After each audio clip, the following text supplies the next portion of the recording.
ഉച്ചയ്ക്ക് നേദ്യവും കൊണ്ട് ചെന്നപ്പോൾ എന്തെന്നില്ലാത്ത മടിയായിട്ടിരിക്കണു കണ്ണൻ. എനിക്ക് വേണ്ട, വിശപ്പില്ല. അച്ഛൻ തിരുമേനി ഇതൊക്കെ എത്ര കണ്ടിരിക്കണം. വേഗം ആ നേദ്യ ചോറെടുത്ത് രണ്ടായി പകുതി വെച്ചു. ആദ്യത്തെ പകുതി ചോറിൽ നല്ല നറുനെയ്യ് ഒഴിച്ചു. എന്ത് വാസനയാ!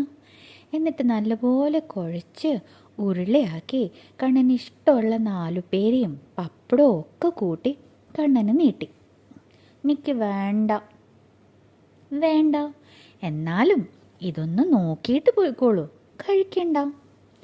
കണ്ണൻ ആ കുഞ്ഞുരുള കണ്ടപ്പോൾ അത് കഴിക്കാനൊരു കൊതി. എന്നാൽ ഇത് മാത്രം മതി മതി. അച്ഛൻ തിരുമേനി കണ്ണൻ ആ ഉരുള കൊടുത്തു. കണ്ണൻ അത് ഇഷ്ടത്തോടെ കഴിച്ചു.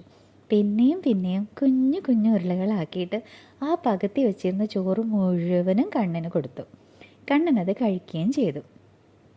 എന്നിട്ട് കണ്ണൻ പറഞ്ഞു, ഇനി മതി മതി മതി എന്ന് പറഞ്ഞ് അച്ഛൻ തിരുമേനി എണീറ്റു.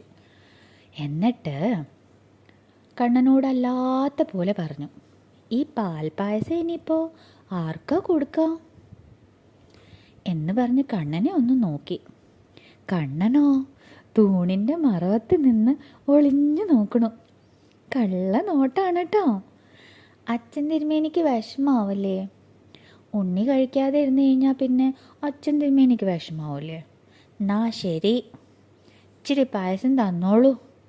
കുറുമ്പൻ കുഞ്ഞു ഓട്ടുരുളിയിൽ നേദിച്ച് വച്ചിരുന്ന പായസം കുറേശ്ശെ കുറേശ്ശെ മുഴുവനും കുടിച്ചു, ഇഷ്ടമായിട്ട്.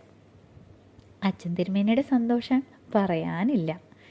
ഇനി ബാക്കി പകുതി വച്ചേക്കുന്ന നേദ്യച്ചോറ് അവിടെ ഇരിക്കണം. ഈ ചോറ് ഇനി അമ്മണി പശുവിന് കൊടുക്കാം ഇല്ലേ കണ്ണാ? കൊടുത്തോളൂ എന്ന് ലാഘവത്തോടെ പറഞ്ഞു. എന്നാൽ ശരി.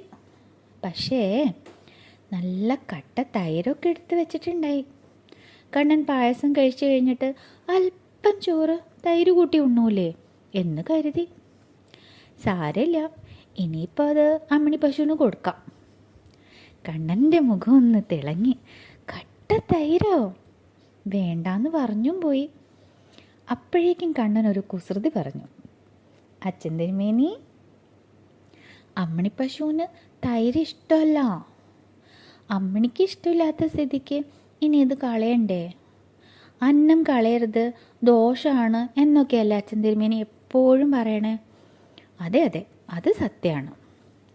എന്നാൽ പിന്നെ ആ ചോറും തൈരും കുഴച്ച് തന്നോളൂ, കണ്ണൻ കഴിച്ചോളാം, ഇനി കളയണ്ട. അച്ഛൻ തിരുമേനിക്ക് കണ്ണൻ്റെ സൂത്രങ്ങളൊക്കെ അറിയാം. അങ്ങനെ കട്ട തൈരും ചോറും നന്നായി കുഴച്ച് അച്ഛൻ തിരുമേനി കയ്യിൽ കൊടുത്തപ്പോൾ കണ്ണൻ്റെ ഉണ്ണിവയറ് നിറഞ്ഞു. അച്ഛൻ തിരുമേനിയുടെ മനസ്സും തൃപ്തിയായി. കണ്ണനോടുള്ള ഈ സ്നേഹവും ഉണ്ണിഭാവവും എന്നും ഭക്തരുടെ മനസ്സിൽ നിലനിൽക്കട്ടെ. സർവം കൃഷ്ണാർപ്പണമസ്തു.